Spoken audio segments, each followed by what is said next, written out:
Halo, assalamualaikum. Kembali lagi di channel Kisah Kehidupan Harian.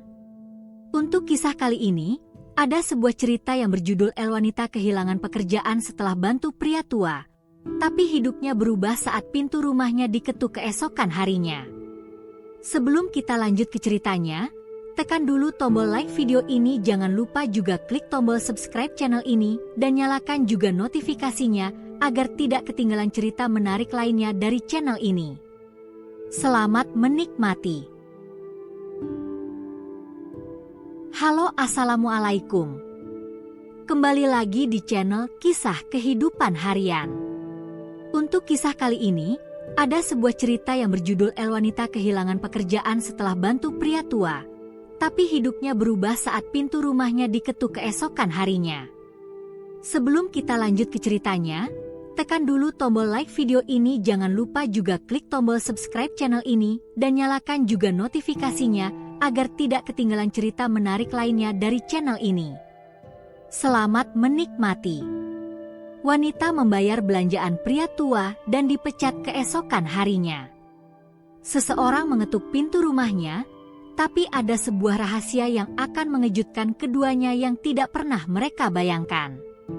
Cantika Putri, seorang perempuan muda berusia 21 tahun, bekerja sebagai kasir di sebuah supermarket kecil di Semarang, Indonesia. Rutinitas hariannya monoton, melayani pelanggan, merapikan barang-barang di rak, menghadapi kolega yang tidak ramah, dan menahan pandangan tajam penuh kritik dari Pak Teguh Praitno, manajer supermarket yang terkenal keras. Cantika Putri adalah sosok pendiam yang menghindari konflik.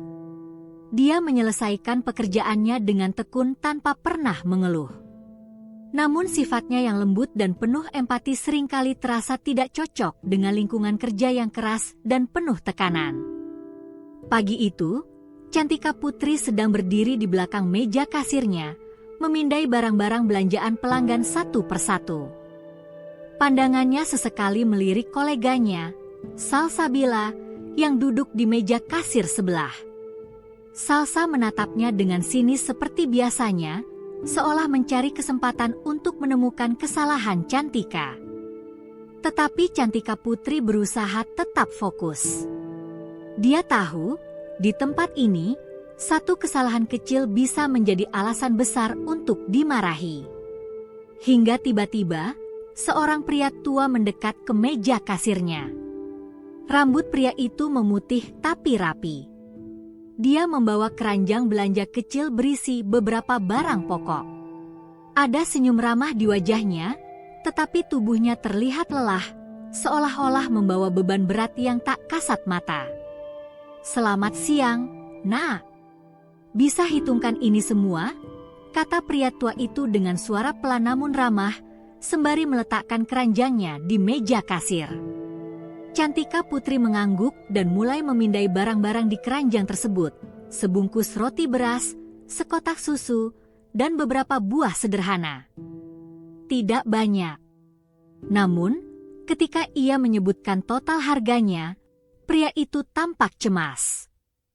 Tangannya segera meraba saku baju dan celana, mencari sesuatu. "Ah, tunggu sebentar, Nak. Sepertinya saya lupa membawa dompet saya," katanya gugup. Ekspresinya berubah menjadi malu. Dia memeriksa semua sakunya sekali lagi, tetapi hasilnya nihil. Semakin lama, wajahnya semakin memerah. Ia menggumamkan permintaan maaf sambil berusaha mengembalikan barang-barang belanjaannya ke dalam keranjang. "Maaf sekali, saya tidak tahu harus bagaimana. Mungkin saya harus meninggalkan ini dulu," katanya dengan nada penuh penyesalan. Cantika Putri memperhatikan pria tua itu dengan seksama. Ada sesuatu dalam cara pria itu berbicara dan bergerak yang mengingatkannya pada almarhum kakeknya, sosok lembut yang selalu memperlakukan orang lain dengan hormat meski hidupnya sendiri penuh kesederhanaan. Hati Cantika terasa teriris. Ia tahu betul betapa sulitnya hidup bagi orang-orang yang hanya mampu membeli barang pokok seperti ini. Sebuah ingatan singkat melintas di benaknya. Kakeknya dulu sering mengajaknya ke pasar, membelikan makanan kecil meskipun mereka tak punya banyak uang. Kenangan itu membuat Cantika Putri merasa hangat sekaligus terluka. Dalam beberapa detik, Cantika Putri mengambil keputusan. Ia mengeluarkan uang dari dompet kecil yang ada di saku seragamnya. "Tidak apa-apa, Pak. Saya akan membayar belanjaan Bapak," kata Cantika, suaranya tegas tetapi penuh kelembutan. Pria tua itu tertegun. Matanya membesar seolah tidak percaya apa yang baru saja ia dengar. Tidak, Nak.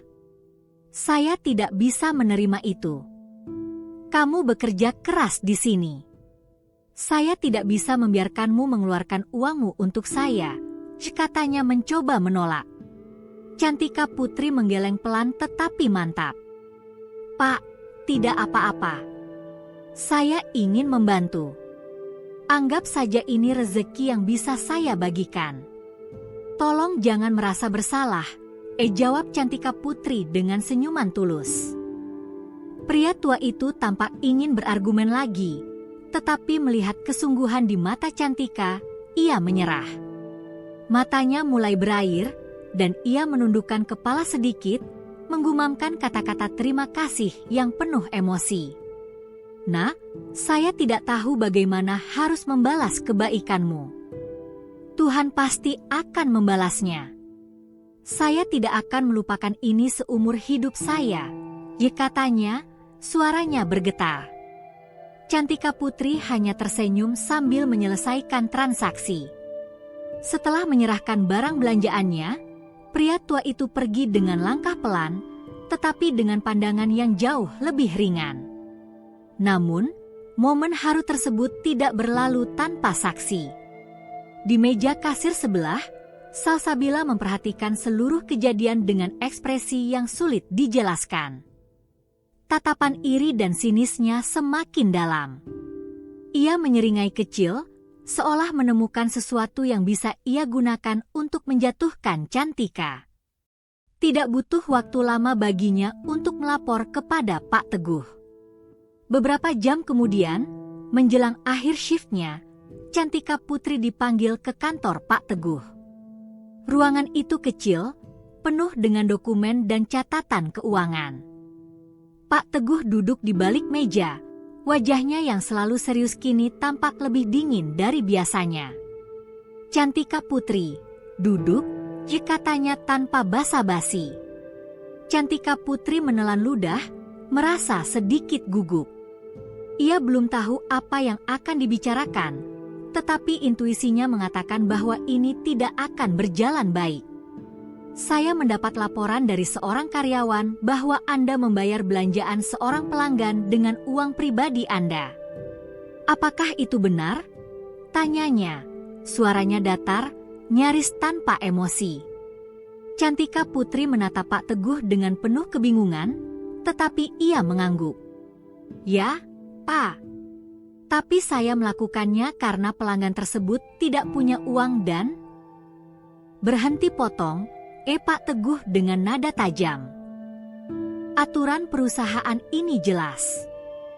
Karyawan tidak boleh ikut campur dalam transaksi pelanggan. Anda tahu apa dampaknya jika hal seperti ini dibiarkan? Pelanggan lain akan mengharapkan hal yang sama. Ini menciptakan preseden buruk. Tapi Pak, itu hanya sekali. Saya hanya ingin membantu dia. Dia terlihat sangat kesulitan," jawab Cantika, suaranya mulai terdengar lirih. Pak Teguh menatapnya tajam, lalu menghela nafas panjang. "Saya tidak peduli apa alasan Anda. Aturan adalah aturan, dan Anda telah melanggarnya. Mulai hari ini, Anda tidak lagi bekerja di sini. Silakan kumpulkan barang-barang Anda." Kata-kata itu menghantam Cantika Putri seperti batu besar. Matanya memerah, tetapi ia tidak ingin menangis di depan atasannya. Ia mencoba menjelaskan lagi, Tetapi Pak Teguh tidak memberinya kesempatan. Keputusan itu sudah final. Dengan langkah berat, Cantika Putri meninggalkan ruangan itu, pandangannya kabur oleh air mata yang ia tahan. Berat di hatinya bukan hanya karena kehilangan pekerjaan, tetapi juga karena ia merasa dihukum atas sesuatu yang menurutnya benar. Namun, saat ia melewati lorong, ia melihat Salsa berdiri di kejauhan, menatapnya dengan senyum kecil penuh kepuasan.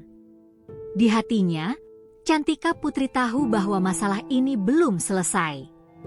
Cantika Putri pulang ke rumah dengan hati yang hancur. Ia membuka pintu dengan langkah lemah dan wajahnya terlihat lesu. Di ruang tamu yang sederhana, ibunya, Intan, sedang duduk menjahit pakaian untuk menambah penghasilan keluarga. Ketika melihat kondisi Cantika Putri yang begitu sedih, Intan langsung berhenti bekerja dan bergegas mendekatinya. "Ada apa, Cantika? Kenapa kamu terlihat seperti ini?" tanya Intan dengan nada penuh kekhawatiran. Cantika Putri tidak langsung menjawab. Ia berdiri di depan pintu, berusaha menahan tangis yang sudah memenuhi matanya, namun ia tidak bisa menahannya lebih lama. Air matanya jatuh begitu saja, dan ia terduduk di kursi terdekat. Aku kehilangan pekerjaanku, Bu," kata Cantika Putri dengan suara serak. Intan terkejut mendengar kata-kata itu. Ia berjalan mendekat dan duduk di sebelah putrinya. "Kehilangan pekerjaanmu? Apa yang terjadi? Bukankah kamu selalu bekerja dengan baik?" Cantika Putri, sambil menghapus air matanya, mulai menjelaskan semuanya kepada ibunya. Ia menceritakan bagaimana ia membayar belanjaan seorang pelanggan tua dengan uangnya sendiri karena pelanggan tersebut lupa membawa dompet. Ia juga menceritakan bagaimana Pak Teguh, manajernya, tidak menerima alasan itu dan memecatnya tanpa belas kasihan. "Aku hanya ingin membantu, Bu. Aku tidak bisa melihat dia kebingungan seperti itu. Tapi sekarang, aku dipecat," kata Cantika Putri dengan suara bergetar. Intan mendengarkan dengan seksama. Setelah Cantika Putri selesai berbicara, ia terdiam sejenak, mencoba menolak. Saat Cantika Putri sedang membersihkan rumah, terdengar ketukan keras di pintu depan. Intan menghentikan pekerjaannya dan melirik ke arah pintu dengan rasa penasaran. Siapa yang datang pagi-pagi seperti ini? Igumamnya ketika ia membuka pintu. Ia terkejut melihat seorang pria tua berdiri di depan rumah, ditemani seorang sopir dan sebuah mobil mewah yang terparkir di depan. Itu adalah Tuan Handoko. "Selamat pagi," kata Tuan Handoko dengan senyum ramah. "Maaf mengganggu pagi Anda. Saya ingin berbicara dengan Cantika." Keesokan paginya, saat Cantika Putri sedang mencuci piring di dapur, terdengar suara ketukan keras di pintu depan. Ia menghentikan pekerjaannya dan mengernyit bingung. "Siapa yang datang sepagi ini?" igumamnya sambil menyekat tangannya dengan kain.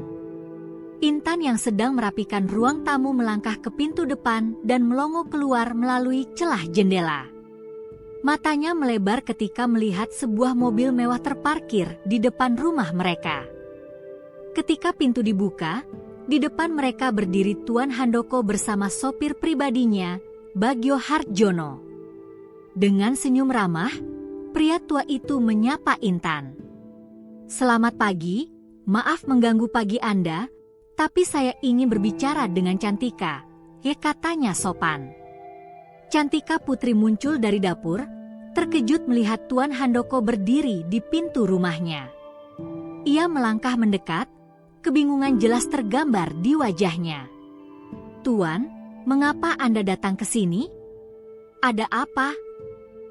Tuan Handoko tersenyum lembut, mencoba menenangkan Cantika. "Aku mendengar apa yang terjadi di supermarket. Aku sangat sedih mendengar bahwa kamu dipecat karena kebaikanmu terhadapku. Itu tidak adil, dan aku merasa aku harus memperbaikinya. Cantika Putri menatapnya dengan ekspresi bingung sekaligus penasaran. Memperbaiki? Maksud Anda bagaimana? Datanglah bersamaku.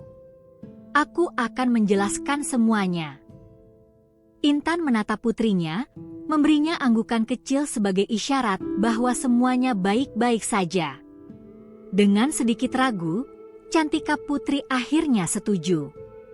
Baiklah, saya akan ikut, katanya. Dalam perjalanan menuju supermarket, suasana di dalam mobil terasa sunyi. Cantika Putri duduk di kursi belakang bersama Tuan Handoko, sesekali mencuri pandang ke arahnya. Ia bertanya-tanya apa yang akan terjadi dan mengapa pria tua ini begitu peduli padanya. Sesampainya di supermarket, semua mata tertuju pada mereka. Saat Tuan Handoko turun dari mobil bersama Cantika, beberapa karyawan yang sedang bekerja berhenti sejenak, membisikkan sesuatu satu sama lain. Itu kan Tuan Handoko, pemilik jaringan supermarket ini. Kenapa dia datang ke sini? Dan kenapa dia bersama Cantika? Bisik seorang karyawan. Cantika Putri berusaha mengabaikan tatapan mereka dan mengikuti langkah Tuan Handoko menuju kantor manajer. Ketika mereka sampai, Bagio mengetuk pintu sebelum membukanya. Di dalam, Pak Teguh duduk di meja kerjanya, memeriksa dokumen. Ia mengangkat kepalanya dan terlihat terkejut melihat siapa yang datang. Tuan Handoko, ini kehormatan besar bagi saya. Apa yang bisa saya bantu? Katanya berdiri dengan canggung. Tuan Handoko menatapnya tajam, tidak membuang waktu untuk basa-basi. Saya mendengar bahwa Anda telah memecat Cantika karena tindakannya membantu seorang pelanggan. Apakah itu benar? Pak Teguh langsung terlihat gugup. Tuan Handoko, itu adalah keputusan yang saya ambil berdasarkan peraturan perusahaan. Karyawan tidak diizinkan membayar belanja pelanggan karena itu bisa menjadi presiden buruk. Presiden buruk? Potong Tuan Handoko, suaranya tegas tetapi tetap tenang. Menurut saya, justru tindakan Cantika Putri adalah contoh yang baik. Dia menunjukkan rasa kemanusiaan yang seharusnya dimiliki setiap orang.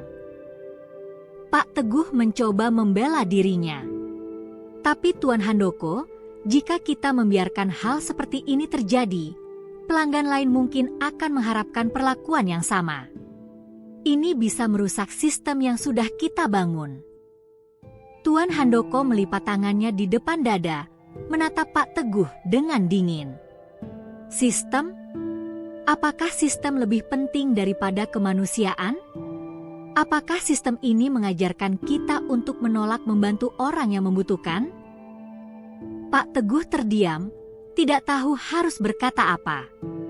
Cantika Putri melakukan apa yang dia anggap benar, dan saya mendukung keputusannya.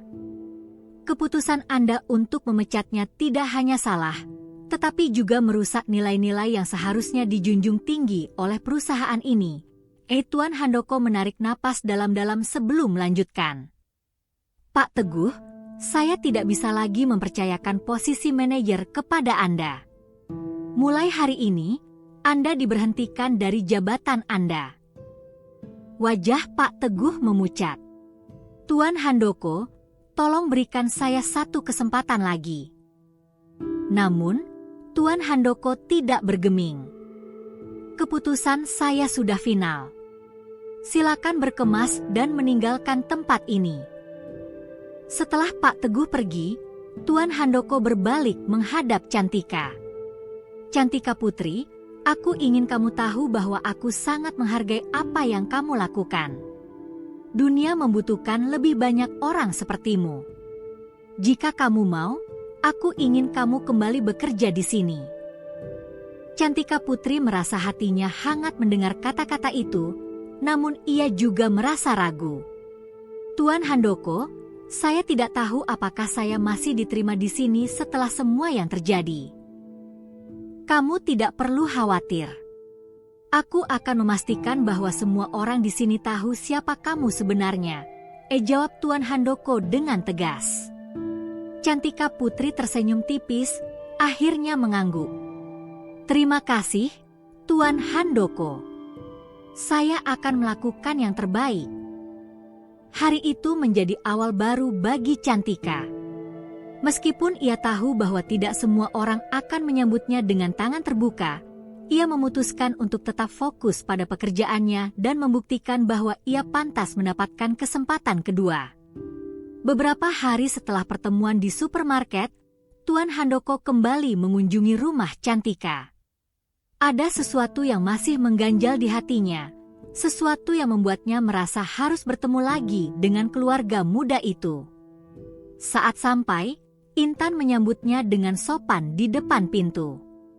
Selamat siang, Tuan Handoko. Silakan masuk, ucap Intan dengan ramah sambil membuka pintu lebih lebar. Cantika Putri yang sedang merapikan ruang tamu langsung berdiri dan tersenyum sedikit canggung. Tuan Handoko, ada yang bisa saya bantu? Tanya Cantika Putri sambil memandang pria tua itu dengan rasa ingin tahu. Tuan Handoko tersenyum hangat, berjalan perlahan memasuki rumah yang sederhana namun penuh kehangatan. Tidak ada yang perlu kamu bantu, Cantika. Aku hanya ingin berkunjung dan berbicara sedikit. Namun, langkah Tuan Handoko terhenti seketika ketika matanya menangkap sesuatu di atas rak kecil di sudut ruangan. Sebuah bingkai foto tua, warnanya sudah agak memudar, berdiri tegak di atas rak. Wajah Tuan Handoko langsung berubah. Ia berjalan mendekati rak dengan perlahan, hampir tidak percaya dengan apa yang dilihatnya. Foto ini, gumamnya hampir tidak terdengar. Tangannya terangkat, menunjuk salah satu pria dalam foto itu. Matanya membelalak. Apakah ini ayahmu, Intan? Intan yang sedang menyuguhkan teh mendekat ke arah Tuan Handoko sambil membawa foto itu. Ia memandangi gambar tersebut dengan lembut, mengenali pria yang ada di foto itu tanpa ragu. Ya, Tuan Handoko. Ini ayah saya. Dia adalah kakek Cantika. Ayah saya sudah lama meninggal, sekitar 7 tahun yang lalu, jawab Intan, suaranya terdengar sedih namun penuh hormat. Mendengar jawaban itu, Tuan Handoko seakan kehilangan keseimbangan. Dia menarik napas panjang, mencoba mengendalikan emosi yang tiba-tiba meledak di dalam dadanya. Tangannya sedikit gemetar saat menunjuk pria lain dalam foto itu. Dia adalah kakakku. Kakak laki-lakiku. Aku tidak percaya ini. Ruangan itu menjadi sunyi. Intan dan Cantika Putri sama-sama terkejut mendengar pengakuan tersebut. Cantika Putri menatap Tuan Handoko dengan tatapan bingung, mencoba memahami apa yang baru saja diungkapkan. Anda adalah saudara kakek saya? Tanya Cantika Putri dengan suara bergetar. Tuan Handoko menoleh perlahan ke arah Cantika. Matanya dipenuhi emosi yang sulit dijelaskan. Penyesalan, kebahagiaan, dan rasa kehilangan yang bercampur menjadi satu. Ya, Cantika. Dia adalah kakakku. Kami tumbuh bersama di desa kecil. Intan mengangguk pelan, setuju dengan kata-kata itu. Mereka bertiga kemudian duduk bersama, berbagi cerita tentang masa lalu. Tuan Handoko menceritakan kenangan masa kecilnya bersama kakaknya, sementara Intan dan Cantika mendengarkan dengan penuh perhatian. Hari itu menjadi awal dari sesuatu yang baru. Meskipun luka lama tidak bisa sepenuhnya hilang, ada rasa damai yang perlahan mulai menyelimuti mereka. Setelah kembali bekerja di supermarket, Cantika Putri perlahan-lahan mencoba menyesuaikan diri dengan rutinitasnya. Namun situasi tidak pernah benar-benar sama lagi. Beberapa karyawan mulai memandangnya dengan iri dan curiga karena kedekatannya dengan Tuan Handoko, pemilik jaringan supermarket tersebut. Di antara mereka, Salsabila adalah yang paling mencolok. Ia terus memperhatikan Cantika Putri dari kejauhan, menyimpan dendam yang semakin membakar hatinya. Salsa tidak pernah menyukai Cantika Putri sejak awal. Baginya, Cantika Putri terlalu sempurna, terlalu disukai oleh pelanggan. Dan sekarang, dengan perhatian khusus dari Tuan Handoko, Salsa merasa posisinya semakin terancam. Namun Cantika Putri tidak pernah menanggapi pandangan sinis atau komentar pasif-agresif dari rekan-rekannya. Ia memilih fokus pada pekerjaannya meskipun di dalam hatinya ia merasa tertekan. Tuan Handoko di sisi lain semakin sering mengunjungi supermarket tempat Cantika Putri bekerja. Kehadirannya tidak hanya menarik perhatian para karyawan, tetapi juga pelanggan. Ia memperlakukan Cantika Putri dengan penuh kasih sayang, seperti seorang kakek kepada cucunya. Ketika mereka berbicara, Tuan Handoko sering memberikan nasihat bijak atau sekadar menanyakan kabar Cantika. Hubungan ini memicu gosip di kalangan karyawan, tetapi Cantika Putri berusaha mengabaikannya. Suatu sore, setelah jam kerja selesai, Tuan Handoko mengajak Cantika Putri untuk duduk bersamanya di sebuah meja kecil di dekat kantor supermarket. Hanya mereka berdua di sana. Cantika Putri yang biasanya lebih pendiam merasa ada sesuatu yang ingin disampaikan oleh Tuan Handoko. Ekspresi wajah pria tua itu serius tetapi tetap lembut. Cantika Putri, ada sesuatu yang harus aku ceritakan padamu. Sesuatu yang sudah lama aku simpan dalam hati, tapi aku merasa sekarang adalah waktu yang tepat untuk kamu mengetahuinya, kata Tuan Handoko, suaranya tenang tetapi penuh emosi. Cantika Putri menatapnya dengan penuh perhatian, sedikit gugup tentu. Tuan Handoko, apa yang ingin Anda sampaikan? Pria tua itu menghela nafas panjang, seolah mencoba mengumpulkan keberanian untuk membuka luka lama. Aku dan kakekmu, kami pernah sangat dekat. Kami tumbuh bersama, bekerja keras untuk membangun sesuatu yang berarti. Tetapi pada akhirnya, keserakahanku merusak segalanya. Cantika Putri terkejut mendengar pengakuan ini. Ia tidak pernah membayangkan bahwa hubungan antara Tuan Handoko dan kakeknya berakhir dengan konflik. Keserakahan? Apa maksud Anda? Tanyanya hati-hati. Tuan Handoko menatap Cantika Putri dengan mata yang penuh penyesalan. Ketika kami masih muda, kami memulai bisnis kecil bersama-sama. Kami berdua bekerja siang dan malam, mencoba menciptakan sesuatu yang bisa menopang keluarga kami. Tapi ketika bisnis itu mulai berhasil, aku ingin lebih. Ada kesempatan untuk memperluas usaha, tetapi kakekmu tidak setuju. Dia ingin bisnis kami tetap kecil dan sederhana, cukup untuk hidup dengan nyaman. Ia berhenti sejenak, menatap meja di depannya, seolah mencoba mencari kata-kata yang tepat. Aku tidak mendengarkannya. Aku memutuskan untuk mengambil keputusan sendiri. Aku menjual sebagian aset yang seharusnya kami kelola bersama tanpa izinnya.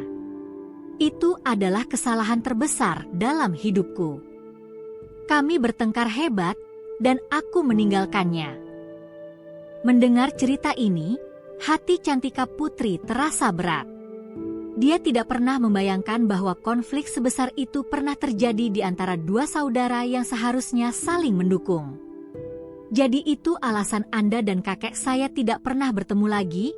Tanya Cantika, suaranya sedikit bergetar. Tuan Handoko mengangguk perlahan. Ya, setelah aku pergi, aku terlalu malu untuk kembali. Aku mencoba meyakinkan diriku bahwa aku benar. Tetapi jauh di dalam hati, aku tahu aku salah. Ketika akhirnya aku ingin meminta maaf, dia sudah pergi. Air mata mulai menggenang di mata pria tua itu, tetapi ia tetap mencoba untuk tersenyum. Lalu aku bertemu denganmu, Cantika. Ketika aku melihatmu di supermarket hari itu, aku merasa ada sesuatu yang familiar.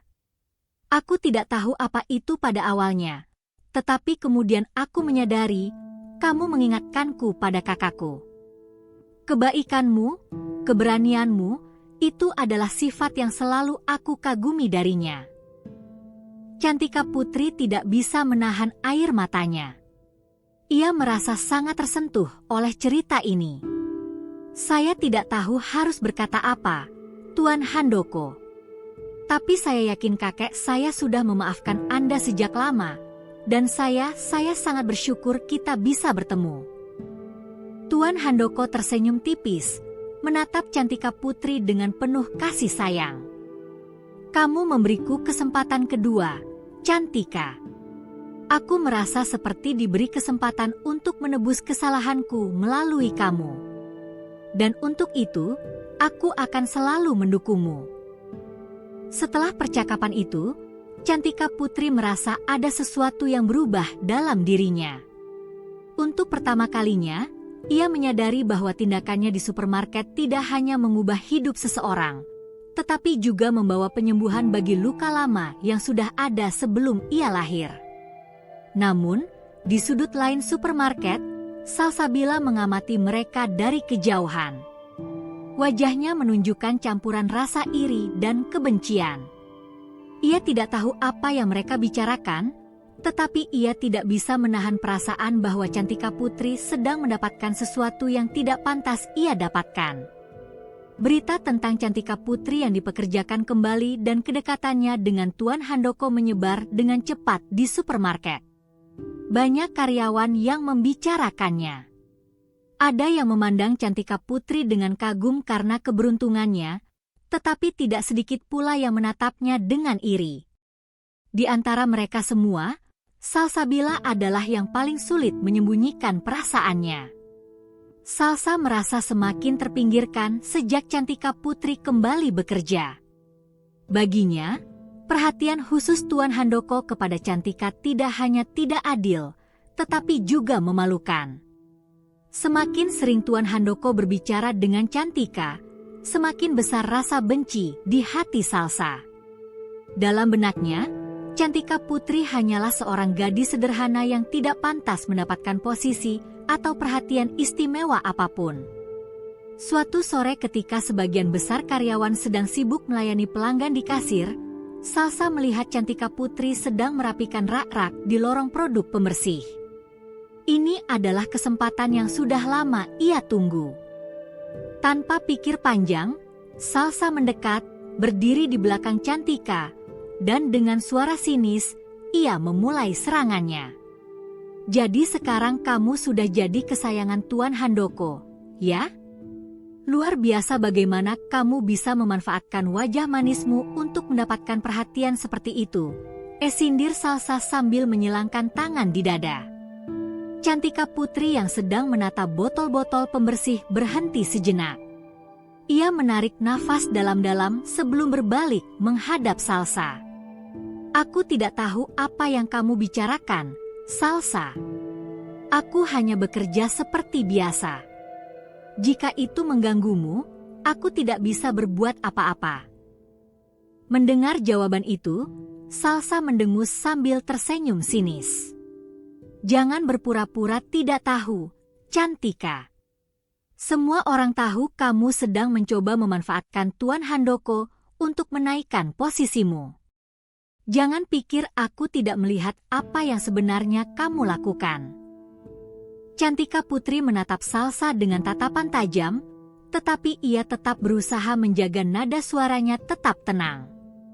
Aku tidak pernah memanfaatkan siapapun, Salsa. Apa yang aku lakukan adalah karena aku percaya itu benar. Jika itu membuatmu marah, aku tidak bisa mengubah perasaanmu. Namun, Salsa tidak menyerah begitu saja. Ia melangkah lebih dekat, suaranya menjadi lebih tajam. Jangan sok suci. Semua orang tahu bahwa kamu hanya ingin menjadi seseorang yang istimewa di mata Tuan Handoko.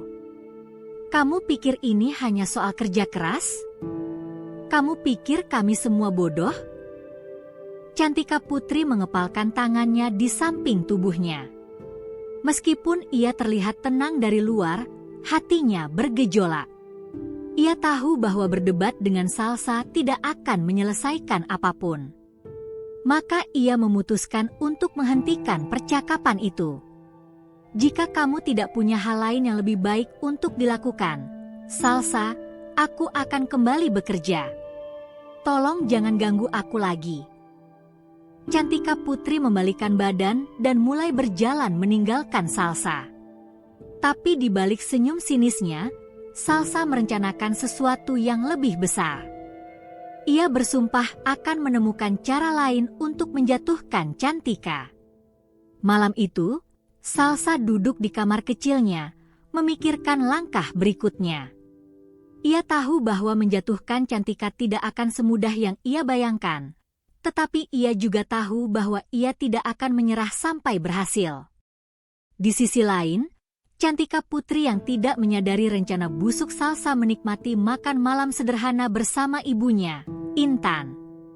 Mereka berbicara tentang hari mereka tanpa mengetahui bahwa ancaman sedang mengintai dari bayang-bayang. Sejak pertemuan pertama mereka di supermarket, hubungan antara Tuan Handoko, Cantika Putri, dan Intan semakin erat. Tuan Handoko sering mengunjungi rumah mereka untuk berbagi cerita dan mengenang masa lalu. Setiap kunjungan tidak hanya memperkuat ikatan mereka, tetapi juga membawa pengungkapan baru tentang kehidupan dan hubungan masa lalu antara Tuan Handoko dan mendiang kakaknya, yang adalah kakek Cantika. Suatu malam, saat duduk bersama di ruang tamu yang sederhana, Tuan Handoko membawa sebuah kotak kayu tua yang tampak usang tetapi sangat berarti baginya. Ia meletakkannya di atas meja kecil di hadapan Intan dan Cantika. Pandangannya melembut saat menatap kotak itu. Tuan Handoko mulai berbicara dengan suara pelan, seolah-olah mengenang sesuatu yang jauh di masa lalu. Kotak ini milik kakakku, ayahmu, Intan. Intan dan Cantika Putri saling berpandangan penuh rasa ingin tahu. Ketika kami bertengkar bertahun-tahun yang lalu, dia meninggalkan kotak ini padaku sebelum pergi. Dia berkata, jika suatu hari kamu siap untuk berdamai, berikan ini kepada keluargaku. Tapi aku terlalu keras kepala dan sombong untuk memahami maknanya saat itu. Sekarang aku tahu waktunya telah tiba. Dengan hati-hati, Tuan Handoko mendorong kotak itu ke arah Intan. Tangan Intan gemetar saat mengambil kotak itu, menyadari betapa pentingnya benda ini bagi ayahnya di masa lalu. Silakan buka. Ini adalah milik keluargamu, ujar Tuan Handoko lembut. Intan membuka kotak kayu itu perlahan, seolah takut merusak isinya.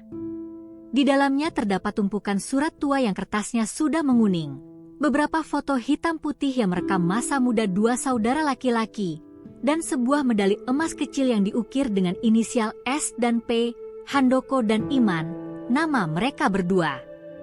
Cantika Putri yang duduk di sebelah ibunya memandang isi kotak itu dengan takjub. Ia meraih salah satu surat yang tergeletak di atas, membukanya dengan hati-hati, dan mulai membaca keras-keras. Handoko, saudaraku, aku menulis ini dengan harapan bahwa suatu hari kamu akan membacanya dan mengerti apa yang ada di hatiku. Aku tidak pernah ingin kita terpisah seperti ini. Semua yang kita bangun bersama hancur bukan karena kesalahanmu saja, tetapi karena aku juga terlalu keras kepala untuk mendengarkan pendapatmu. Jika waktu mengizinkan, aku berharap kita bisa bertemu kembali dan melupakan semua rasa sakit yang pernah ada. Karena bagi seorang saudara, tidak ada yang lebih penting selain keluarga. Cantika Putri berhenti membaca, suaranya bergetar karena emosi dan air matanya mulai mengalir. Intan yang sebelumnya hanya diam sekarang menutup mulutnya dengan tangan, menahan tangis. Ayah saya, dia menyesal, ya? Dia benar-benar merindukan Anda, kata Intan dengan suara parau, menatap Tuan Handoko. Tuan Handoko mengangguk perlahan, matanya berkaca-kaca. Aku juga merindukannya. Setiap hari, aku berharap aku punya keberanian untuk kembali padanya. Tapi aku membiarkan waktu berlalu begitu saja, dan sekarang aku hanya bisa menyesali keputusanku. Cantika Putri mengambil medali kecil yang ada di dalam kotak, memegangnya erat di tangannya. Dia memandang Tuan Handoko dengan penuh keyakinan. Kakek saya selalu berbicara tentang pentingnya keluarga dan pengampunan. Saya rasa dia pasti akan sangat bahagia melihat kita semua di sini bersama sekarang. Kata-kata Cantika membuat suasana yang tegang menjadi lebih hangat. Tuan Handoko tersenyum tipis, meskipun wajahnya masih menyiratkan penyesalan. Kamu benar, Cantika. Aku merasa lebih dekat dengannya sekarang karena aku bersama kalian. Aku hanya berharap aku tidak menunggu terlalu lama untuk melakukan ini. Intan yang sejak tadi mencoba menenangkan dirinya, akhirnya berbicara dengan suara yang penuh emosi. Ayah saya pasti sudah memaafkan Anda, Tuan Handoko. Dan sekarang dengan Anda di sini, saya merasa bahwa keluarga kami menjadi lebih utuh. Mereka bertiga duduk diam sejenak, tenggelam dalam keheningan yang penuh makna. Bagi Cantika, kotak kayu tua itu bukan hanya sebuah benda. Itu adalah simbol dari rekonsiliasi, harapan, dan cinta yang tidak pernah pudar meskipun waktu telah memisahkan mereka. Sejak saat itu, Tuan Handoko mulai membantu Intan dan Cantika untuk membangun kembali kehidupan mereka. Dengan dukungannya, Intan berhasil melunasi utang-utang mereka dan memperbaiki rumah yang selama ini mereka tinggali. Namun, Cantika Putri tetap memilih untuk bekerja di supermarket. Baginya, meskipun bantuan dari Tuan Handoko sangat berarti, ia ingin mandiri dan menunjukkan bahwa ia mampu berdiri di atas kakinya sendiri. Aku menghargai semua yang Anda lakukan untuk kami, Tuan Handoko. Tapi aku ingin tetap bekerja. Aku ingin menjadi seseorang yang bisa dibanggakan oleh kakekku, ujar Cantika suatu hari ketika Tuan Handoko menyarankan agar ia berhenti bekerja. Tuan Handoko tersenyum penuh pengertian. Itu keputusan yang sangat mulia, Cantika. Dan aku tahu, kakakku pasti sangat bangga padamu dimanapun dia berada. Sementara Cantika Putri mulai membangun kembali kehidupannya dengan penuh keteguhan hati, Salsabila tidak tinggal diam.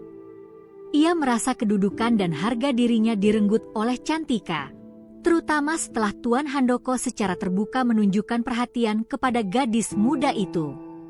Iri hati yang membara di hatinya membuat Salsa menyusun sebuah rencana busuk. Ia tahu jika ia ingin menjatuhkan Cantika, ia membutuhkan sekutu. Pikirannya segera tertuju pada Pak Teguh, mantan manajer supermarket yang dipecat oleh Tuan Handoko setelah insiden dengan Cantika. Salsa mendengar kabar bahwa Teguh kini hidup dalam kesulitan. Gaji terakhirnya sudah habis dan reputasinya hancur di dunia kerja. Bagi Salsa, Teguh adalah sosok sempurna untuk dijadikan alat dalam melaksanakan rencananya. Salsa menghubungi Teguh dan mengatur pertemuan di sebuah kafe kecil di sudut kota. Kafe itu sepi, tempat yang tepat untuk pembicaraan rahasia. Ketika Teguh tiba, ia tampak berantakan. Janggutnya tumbuh tak terurus, wajahnya lelah, dan bajunya kusut. Ia bukan lagi sosok manajer yang penuh percaya diri seperti dulu. Teguh duduk di kursi yang menghadap Salsa, memandangnya dengan curiga.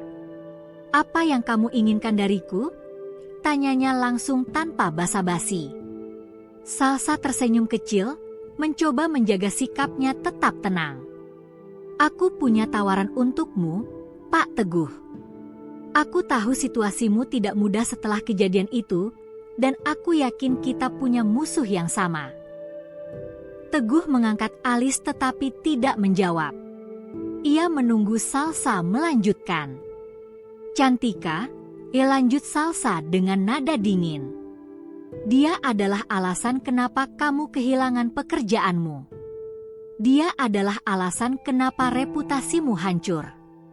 Aku tahu kamu tidak puas dengan cara semuanya berakhir. Teguh menghela nafas panjang, pandangannya berubah menjadi lebih gelap. Aku memang marah, tapi melawan Cantika, apa gunanya? Apalagi, aku tidak ingin membuat masalah lagi dengan Tuan Handoko. Dia punya kekuasaan yang besar. Jika aku terlibat dalam sesuatu yang mencurigakan, dia bisa menghancurkanku sepenuhnya. Salsa mencondongkan tubuhnya ke depan, menatap Teguh dengan intensitas yang membuat pria itu sedikit tidak nyaman. Dengarkan aku, Pak Teguh. Kita tidak perlu menyentuh Tuan Handoko. Yang perlu kita lakukan hanyalah membuat Cantika terlihat buruk di depan semua orang.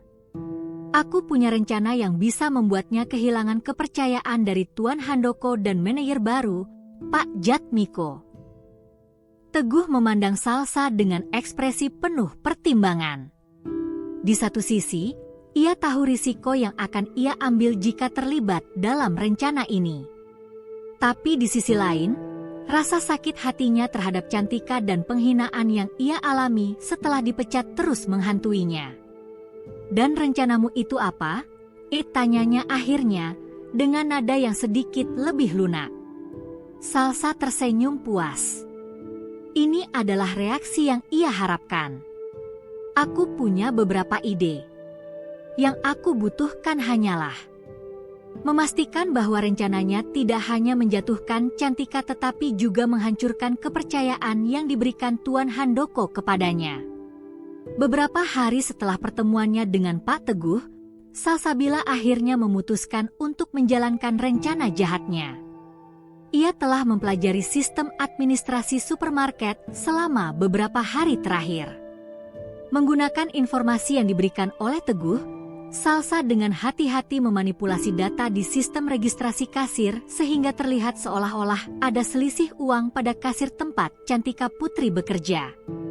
Baginya, ini adalah langkah yang sempurna untuk menjatuhkan reputasi Cantika sekaligus membuatnya dipecat.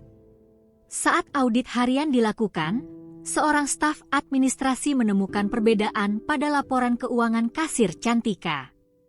Uang yang tercatat di sistem tidak sesuai dengan jumlah fisik yang seharusnya ada di laci kasir. Perbedaan itu cukup besar untuk menimbulkan tanda tanya, dan masalah ini segera dilaporkan kepada Pak Jatmiko, manajer baru yang dikenal adil namun tegas. Jatmiko memanggil Cantika Putri ke kantornya untuk membahas masalah ini. Ketika Cantika Putri memasuki ruangan, ia melihat ekspresi serius di wajah Jatmiko. Hatinya mulai berdegup kencang tetapi ia mencoba tetap tenang. Cantika, ada masalah pada laporan keuangan kasirmu hari ini, kata Jatmiko tanpa basa-basi. Ia menyerahkan dokumen kepada Cantika. Ada selisih dalam laporan harianmu. Uang yang seharusnya ada di laci kasir tidak sesuai dengan jumlah yang tercatat di sistem. Cantika Putri membaca dokumen itu dengan hati-hati, matanya membelalak, tidak percaya dengan apa yang dilihatnya. Pak Jatmiko, ini pasti ada kesalahan. Saya tidak pernah mengambil uang dari kasir, katanya dengan suara tegas, meskipun ada nada gugup di balik suaranya. Jatmiko mengangguk pelan, menunjukkan bahwa ia mendengar penjelasan Cantika. Aku tahu kamu dikenal sebagai orang yang jujur, Cantika. Tapi ini masalah serius. Sistem menunjukkan ada selisih dan kami perlu menyelidikinya lebih dalam. Saya yakin, Pak, ini bukan karena kesalahan saya. Mungkin ada masalah di sistem atau mungkin ada seseorang yang... Cantika Putri berhenti, enggan menyelesaikan kalimatnya. Jatmiko menghela nafas panjang. Aku paham posisi sulitmu, Cantika. Tapi sebagai manajer, aku harus memastikan bahwa ini diselidiki dengan adil. Untuk sementara waktu, Aku harus menonaktifkanmu dari pekerjaan sampai masalah ini selesai. Ini bukan hukuman tetapi langkah pencegahan agar tidak terjadi hal lain. Cantika Putri merasakan dadanya berat. Ia ingin memprotes tetapi ia tahu bahwa Jatmiko hanya menjalankan tugasnya. Saya mengerti, Pak. Saya hanya berharap masalah ini segera teratasi. Jatmiko mengangguk, mencoba memberikan sedikit penghiburan. Aku akan memastikan penyelidikan ini dilakukan dengan transparan. Keputusan untuk menonaktifkan Cantika dengan cepat menyebar di kalangan karyawan. Gosip mulai beredar dan banyak yang mulai meragukan integritas Cantika.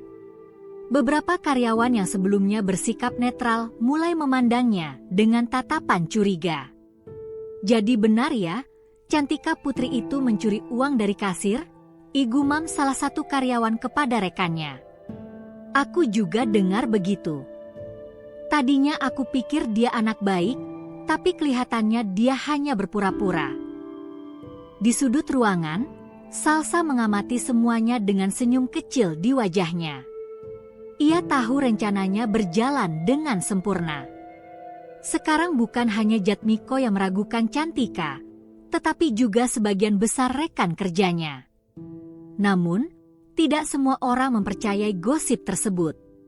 Sari Purwanto, salah satu teman terdekat Cantika Putri di supermarket, mencoba membela Cantika. Aku tidak percaya Cantika melakukan itu, katanya tegas kepada beberapa karyawan yang sedang bergosip. Aku mengenalnya lebih baik dari kalian. Dia tidak akan pernah melakukan hal seperti itu. Tetapi kata-kata Sari tidak cukup untuk menghentikan gosip. Keraguan telah menyebar persis seperti yang diinginkan oleh Salsa. Ketika kabar tentang Cantika Putri mencapai Tuan Handoko, pria tua itu sangat marah. Ia segera menelepon Jatmiko untuk mendapatkan penjelasan. Jatmiko, aku dengar Cantika Putri dinonaktifkan karena masalah keuangan di kasirnya. Apa ini benar? Tanya Tuan Handoko dengan nada tegas. Jatmiko menjelaskan situasinya dengan tenang, memastikan bahwa penyelidikan sedang berlangsung dan bahwa ia belum mengambil keputusan final. Tuan Handoko, aku yakin ada kesalahpahaman. Aku tidak percaya Cantika Putri mencuri uang, tapi aku harus menjalankan prosedur yang berlaku. Aku mengerti, Jatmiko. Tapi aku ingin kamu tahu satu hal. Aku yakin Cantika Putri tidak bersalah. Aku mengenal anak itu. Aku ingin masalah ini diselesaikan secepat mungkin dan aku ingin tahu hasilnya.